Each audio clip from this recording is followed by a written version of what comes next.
दोस्तों, जब हमारे अपने भारत में ही जानने, समझने और देखने के लिए इतने सारे राज्य मौजूद हैं, तो फिर विदेशों की जानकारी लेने की जरूरत क्यों पड़े? दोस्तों, आज हम बात करने वाले हैं भारत के उस राज्य की, जहां का खान पान, पहनावा और रीति रिवाज भले ही अलग हों, लेकिन यहां के लोगों का दिल बेहद साफ होता है। ये लोग पूरे दिल से आने वाले हर मेहमान का स्वागत करने के लिए हमेशा तैयार रहते हैं।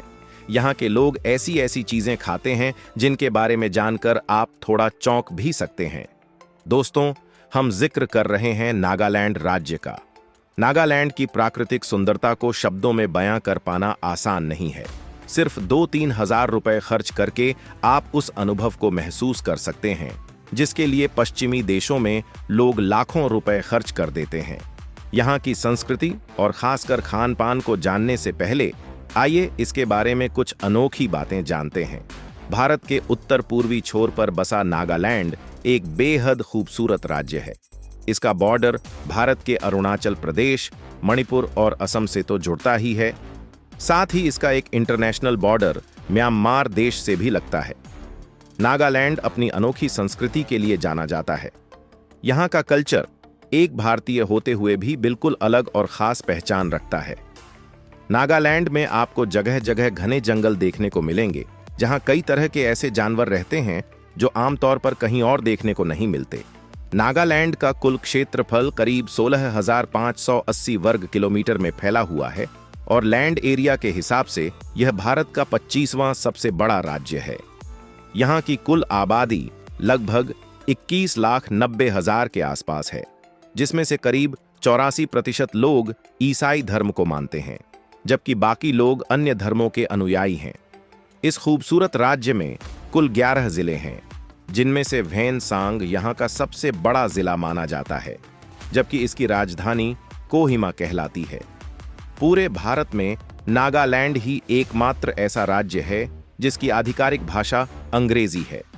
जहां हम अंग्रेजी सीखने के लिए काफी मेहनत करते हैं, वहीं नागालैंड के लोग जन्म से ही अंग्रेजी में बातचीत करते हैं। इसके अलावा यहाँ 15 से भी ज्यादा अलग अलग स्थानीय भाषाएं बोली जाती हैं। नागालैंड में रहने वाले लोगों को नागा हिल्स कहा जाता है।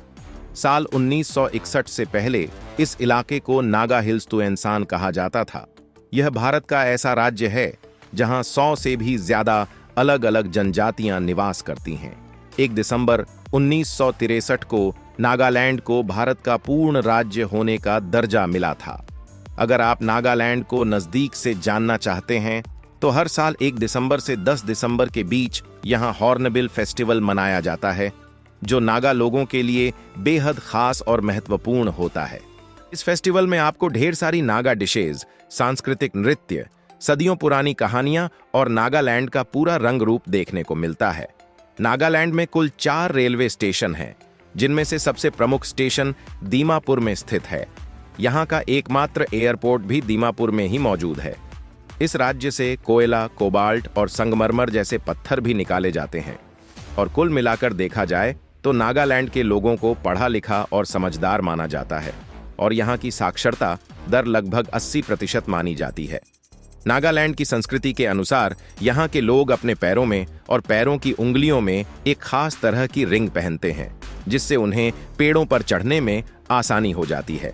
नागालैंड के करीब 85% लोग खेतीबाड़ी से जुड़े हुए हैं, जहां गेहूं, चावल, मक्का और कई तरह की दालों के साथ साथ तंबाकू की भी खेती की जाती है। दोस्तों, जो भी भारतीय एक बार नागालैंड गया है, वह वहां की खूबसूरती के कारण दोबारा जरूर लौट कर आता है। यहाँ गर्मी लगभग ना के बराबर पड़ती है और सालाना करीब 30 सेंटीमीटर तक बारिश हो ही जाती है। वहीं सर्दियों के मौसम में यहाँ का तापमान कई बार माइनस में चला जाता है। अब आइए जानते हैं नागालैंड के खान पान के बारे में, जिसे सुनने के बाद कई लोग शुरुआत में ही थोड़ा पीछे हट जाते हैं। दोस्तों, नागालैंड के लोग अपने भोजन में काफी अलग तरह की चीजें शामिल करते हैं, क्योंकि वे इन्हें बचपन से खाते चले आ रहे हैं। यहाँ के अधिकतर लोग मांसाहारी होते हैं, जिन्हें मछली और अलग अलग तरह का मांस बेहद पसंद होता है। नागालैंड के प्रमुख बाजार दीमापुर में आपको चूहा, मेंढक, देसी मुर्गा, गूंगा, ग्रैब, स्मेल फेस, कबूतर, खरगोश और कई तरह के कीड़े मकोड़ों का मांस बिकता हुआ नजर आ जाएगा। यहाँ का एक गांव हरियाली से पूरी तरह घिरा हुआ है। जहां पहाड़ों पर उठती धुंध और जंगलों की खुशबू इस जगह को और भी ज्यादा खूबसूरत बना देती है। यह एक इको फ्रेंडली गांव माना जाता है, जहां के लोग प्रकृति को बचाने के लिए हर संभव प्रयास करते हैं। इस गांव में ज्यादातर नागा जनजाति के लोग रहते हैं और विदेशी पर्यटकों के बीच यह जगह खास तौर पर ट्रैकिंग के लिए बेहद पसंद की जाती है। नागालैंड के पूर्वी छोर पर बसा मूल शहर भी अपनी प्राकृतिक सुंदरता और सांस्कृतिक विविधता के लिए जाना जाता है। यह शहर नागा ट्राइब का घर माना जाता है, जहां की अपनी अलग संस्कृति, त्योहार और गीत संगीत हैं। यहाँ का मोत्सु फेस्टिवल काफी प्रसिद्ध है, जो हर साल मई के महीने में मनाया जाता है। इस अवसर पर लोग एक साथ नाचते गाते हैं, खाना खाते हैं और अपनी संस्कृति का खुलकर प्रदर्शन करते हैं। यह जनजाति हाथ से बने सामान तैयार करने में भी काफी माहिर है। खासतौर पर बांस से बनी वस्तुएं और ऊनी कपड़े यहाँ की एक खास पहचान माने जाते हैं।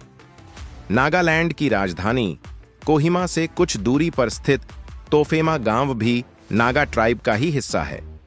यहाँ के लोग प्रकृति प्रेमी हैं और बेहद सादा जीवन जीते हैं। पूरा गांव इको फ्रेंडली है, जहां ताजी हवा और शांति का अनुभव कुछ अलग ही महसूस होता है। यहाँ प्रदूषण का नामो निशान तक नहीं है, न कोई फैक्ट्री, न भीड़ भाड़ वाली सड़कें, न गाड़ियों का धुआं, बस शांति और प्रकृति का सुकून। यहाँ के लोग नागा शॉट और मछली बड़े चाव से खाते हैं। गांव के लोग बेहद मिलनसार हैं और दूसरे शहरों या राज्यों से आने वाले मेहमानों को अपनी संस्कृति, कहानियों, संगीत और स्वादिष्ट भोजन से नवाजते हैं। गोरखा जिला, जो नागालैंड के मध्य हिस्से में स्थित है, लौटा जनजाति का घर माना जाता है। यहाँ का सबसे बड़ा त्योहार तोको हर साल नवंबर महीने में मनाया जाता है। जिले के आसपास कई ट्रैकिंग हिल्स मौजूद हैं और यहाँ का एक वॉच टावर भी काफी प्रसिद्ध है। नागालैंड का एक और खूबसूरत जिला है पैर, जो ऊंची ऊंची पहाड़ियों और घने जंगलों से घिरा हुआ है। यहाँ के अधिकतर लोग झेलीहम जनजाति से आते हैं, जिन्हें गूगल ड्राइव का हिस्सा माना जाता है। यहाँ हर साल कई बड़े त्योहार धूमधाम से मनाए जाते हैं, जहाँ लोग एक साथ नाचते, गाते, खाते पीते और जश्न मनाते हैं।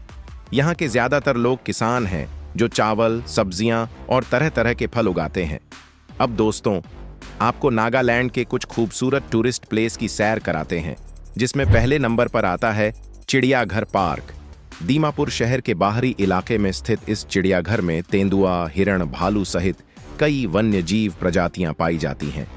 यहाँ नौका विहार का भी आनंद लिया जा सकता है, जिसके लिए अलग से शुल्क लिया जाता है। अगर आप दीमापुर के आसपास घूमना चाहते हैं तो जाखमा वन्य जीव अभयारण्य, थाहेखु जल विद्युत संयंत्र जैसे स्थानों का भी भ्रमण कर सकते हैं। नंबर 2, मोन राष्ट्रीय उद्यान। फेक जिले से करीब 110 किलोमीटर दूर स्थित मोन राष्ट्रीय उद्यान अंतर्देशीय यात्रा के दौरान घूमने के लिए बेहतरीन स्थानों में से एक माना जाता है। यह राष्ट्रीय उद्यान गोल्डन लंगूर के लिए प्रसिद्ध है, जो केवल नागालैंड में ही पाया जाता है। नंबर 3, मोकोकचुंग। मोकोकचुंग जिले में कई रोचक पर्यटन स्थल मौजूद हैं। साथ ही रोमांच पसंद करने वालों के लिए यहाँ ढेरों अवसर देखने को मिलते हैं। यहाँ कई नदियां हैं, जिनमें साल भर सैर की जा सकती है। अक्टूबर से फरवरी के बीच आप जल क्रीड़ाओं में हिस्सा ले सकते हैं और मछली पकड़ने का भी आनंद उठा सकते हैं। दिसंबर से अप्रैल तक हाथी सफारी की सुविधा मिलती है, जबकि नौका विहार केवल अगस्त से नवंबर के बीच ही होता है, क्योंकि बाकी महीनों में जल स्तर काफी कम रहता है। नंबर 4, लोंगलेंग। कोहिमा से लगभग 55 किलोमीटर की दूरी पर स्थित यह जगह गर्म पानी के झरनों और खूबसूरत नज़ारों के लिए जानी जाती है। लोंगलेंग घूमने का सबसे अच्छा समय अक्टूबर से मार्च के बीच माना जाता है। यहाँ पर्यटन विभाग द्वारा आयोजित रैपलिंग जैसी साहसिक गतिविधियों में भी भाग लिया जा सकता है। तो दोस्तों, यह था भारत का एक बेहद खूबसूरत और प्रकृति की गोद में बसा हुआ राज्य नागालैंड। अगर आपको यह जानकारी पसंद आई हो तो वीडियो को लाइक करें और चैनल को सब्सक्राइब करना बिल्कुल न भूलें।